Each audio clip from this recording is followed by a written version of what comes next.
Éphésiens 6, le verset 10 à 12. Au reste, fortifiez-vous dans le Seigneur par sa force toute puissante. Revêtez-vous de toutes les armes de Dieu, afin de pouvoir tenir ferme contre les ruses du diable. Car nous n'avons pas lutté contre la chair et le sang, mais contre les dominations, contre les autorités, contre les princes de ce monde de ténèbres, contre les esprits méchants dans les lieux célestes. C'est pourquoi prenez toutes les armes de Dieu afin de pouvoir résister dans le mauvais jour et tenir ferme après avoir tout surmonté. Tenez donc ferme. Ayez à vos reins la vérité. Alléluia. Jésus, même par la bouche de Paul, nous explique que quoi? Ce n'est pas lui-même qui me combat. Ce n'est pas lui-même qui te combat. Ce n'est pas les arbres ou quoi que ce soit. Mais c'est ces princes-là, ces puissances-là, qui sont en une personne, qui sont dans un arbre, dans de l'eau, dans quoi que ce soit, et qui nous combattent. Et la Bible nous dit de prendre toutes les armes de la guerre. Parce que tout le monde a un mauvais jour. Et si tu ne tiens pas fort, en prenant toutes ces armes, tu n'iras nulle part. Alléluia. Ça signifie que quoi? Le combat spirituel, ce n'est pas tout le monde qui le fait. C'est les disciples qui le font. Et qui est un disciple? C'est un apprenti. Celui qui apprend chez un monsieur pour faire comme lui et devenir comme lui. Celui qui apprend de Jésus, il devient comme Jésus et il peut travailler comme Jésus. C'est pourquoi la Bible dit que nous sommes les soldats de Christ. Alléluia. Donc si tu n'es pas soldat, si tu n'es pas disciple de Christ, tu peux prier mais ça ne va rien changer. Ça suffit notre vie, notre caractère, notre relation avec Christ doit donner la bonne communion. Et c'est là, Jésus sera derrière nous. Il sera devant nous. Ce que toi tu dis, Jésus l'amplifie et les miracles se produisent. Je déclare que la vie de disciple, la pensée de disciple, le cœur des disciples, la puissance et le revêtement d'en haut, des disciples que Jésus veut que tu sois, afin d'être guerrier et dominer l'ennemi et accomplir ta destinée et être l'exemple de ta génération. Reçois-les au nom de Jésus. Reçois-les au nom de Jésus. Tu as besoin d'une pensée de Jésus. Tu as besoin d'un cœur. Tu as besoin d'avoir la forme intérieure et extérieure des disciples de guerriers de Jésus afin d'aller à la guerre. Reçois ces vertus, reçois ces normes, reçois ces revêtements au nom puissant de Jésus. Asseyons-nous. Je ne vais pas prendre trop du temps. Mon frère et ma soeur, comment les sorciers travaillent?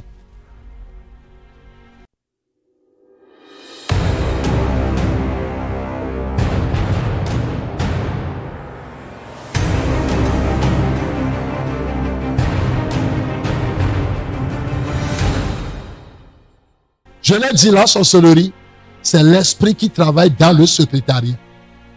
Et il travaille aussi au tribunal.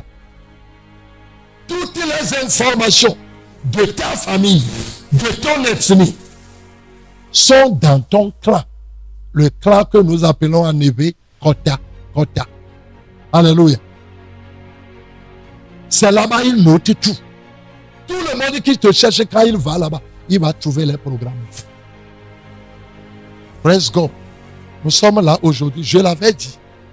La sorcellerie pour travailler peut être dans ton âme.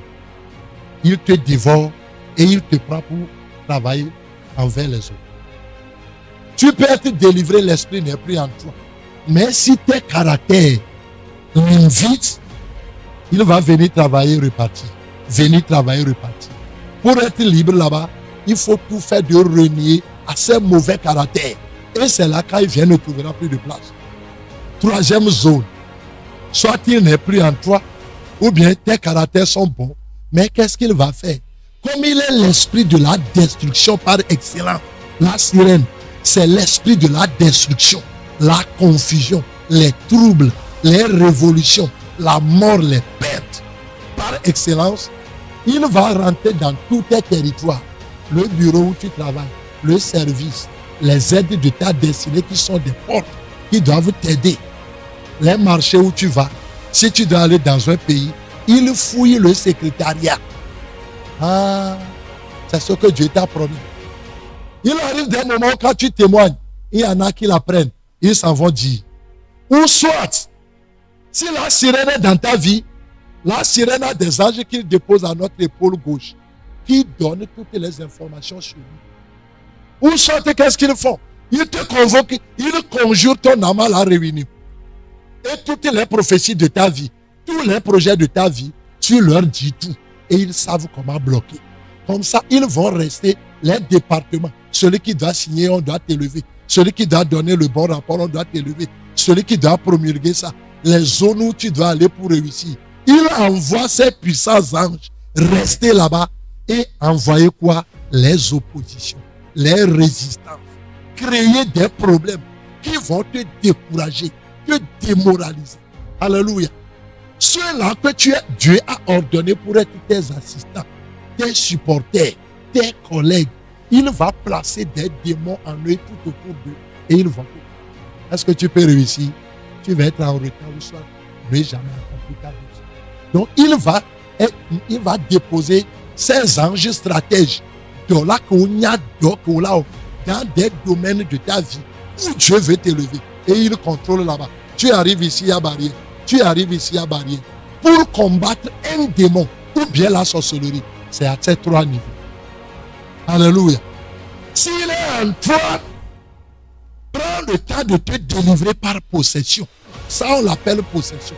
Il est en toi et ton corps est devenu sa maison. Il faut te libérer. Et tu vas voir maintenant quels sont les caractères qui lui prêtent, qui les invitent. La Bible dit là où il y a le cadavre. Est-ce que quelqu'un invite les vautours? Est-ce que quelqu'un invite les mouches? Quand on dépose le sucre là-bas, est-ce que tu invites les fourmis à venir?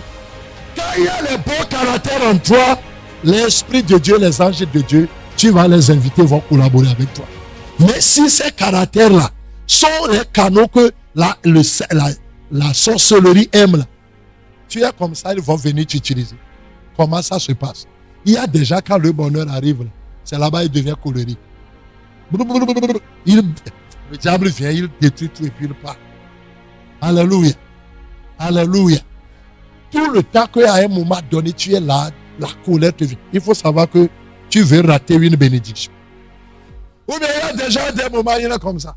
Qu'est-ce qui t'arrive? Je ne y arrive. Ah, la Bible dit le cœur joyeux est le cœur qui amène la bénédiction. Alléluia. Chaque fois que les gens te provoquent, les gens mentent dans ton corps, ils t'attaquent. Il faut savoir que c'est l'ennemi qui les pousse pour que tu réagisses et qu'il rentre dans ta vie et secoue ce que Dieu t'a donné. Nous recevons tout le temps.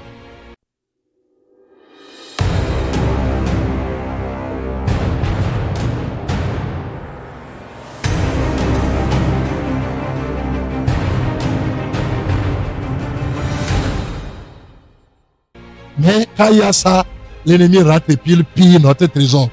Mais avec cet enseignement, mon Dieu met une couverture à ta vie. Les brèches sont fermées. Les portes d'entrée sont fermées. Et l'ennemi qui a été de mettre sa main dans ta vie, je lui coupe les bras. Je les décapite. Je les déracine de ta vie. Que les vertus de Dieu t'habillent. Crie feu. Soyons. Donc j'explique que c'est à toi de voir, mon frère et ma soeur, à quel niveau la sorcellerie ou bien les démons sont dans ta vie en train de t'attaquer. Ils sont dans ton âme. Tu manges, tu vas voir que tu manges certaines nourritures, ou bien tu es avec les sorciers, les méchants que tu connais. Il faut savoir que tu es dans leur groupe. C'est une possession. Et c'est là-bas il faut connaître la vérité. Et elle va te rendre libre. Si tu ne sais pas qu'il y a la sorcellerie en toi, tu l'as eu de ton papa, ta maman, une femme, un homme, ou bien on t'a initié, tes prières ne vont rien changer. Il faut reconnaître et savoir quel type de prière et quelle aide on doit te donner. Si tu es là-bas, à toi de comprendre comment le prendre. Et où soit tes niveaux caractère, qui les invite. Et troisième point, ils sont éparpillés dans ta vie pour te bloquer. Ce qui s'est passé à Job, ses enfants sont ici, un danger. Ses serviteurs, ses troupeaux, c'est la sorcellerie à outrance qui a mis ça. À tel enseigne que tu vas douter de Jésus. Je donne la dîme. j'aide l'homme de Dieu, aïe, je soutiens l'œuvre, aïe. Tout cela va te donner la possibilité en Dieu et tes prières vont vite être exaucées. Mais tu dois connaître ce qui est contre toi. Aujourd'hui, mon Dieu va travailler cela. Alléluia. Alléluia. Donc, mon frère et ma soeur, comment la sorcellerie opère? Je peux t'expliquer un peu. Au début, quand Dieu a créé toutes choses, le matériel que Dieu a créé, le sol, l'eau, les arbres, tout, il y a un esprit de Dieu qui est dans la chose et un ange de Dieu qui est avec la chose. Parce que les anges travaillent sous le contrôle de l'esprit. Et l'esprit là, on l'appelle l'esprit de la création. Ce que nous appelons les vertus. C'est pourquoi l'esprit de Dieu qui est derrière chaque herbe lui donne la vertu de guérir. L'arbre pour faire des meubles. La terre pour construire le mur. Est-ce que quelqu'un est avec moi? Quelqu'un dort? Je vais t'expliquer comment les magiciens, les charlatans et ceux-là travaillent. Et comment nous aussi, les chrétiens, on va travailler. Comme il y a ça, le moment où Adam et Ève ont péché, le diable est venu dans le monde, l'esprit de Dieu, les anges de Dieu qui sont derrière ces choses sont chassés.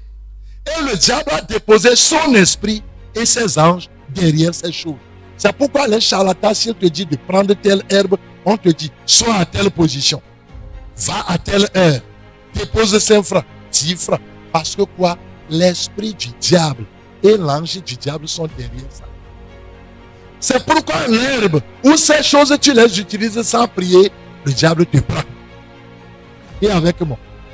C'est pourquoi nous les chrétiens, quand nous atterrissons quelque part, nos intercessions que nous faisons imposent l'autorité de Dieu à l'herbe, à l'arbre, au vent, à l'eau, à toutes choses. Même quand l'ennemi souille, l'esprit de Dieu en toi les ennuie. C'est pourquoi nous devons être remplis du Saint-Esprit tous les jours. On te donne une nourriture comme ça. Si c'est empoisonné, le feu de Dieu en toi l'ennuie. Alléluia. On t'envoie une lettre comme ça. Quelqu'un te serre la main. Dans la ville, vous allez les voir avec leur parfum bizarre. Ces parfums, c'est pour voler les destinées. On prend ta destinée. Le feu les touche, on le laisse vide. Sois rempli au nom de Jésus. La Bible dit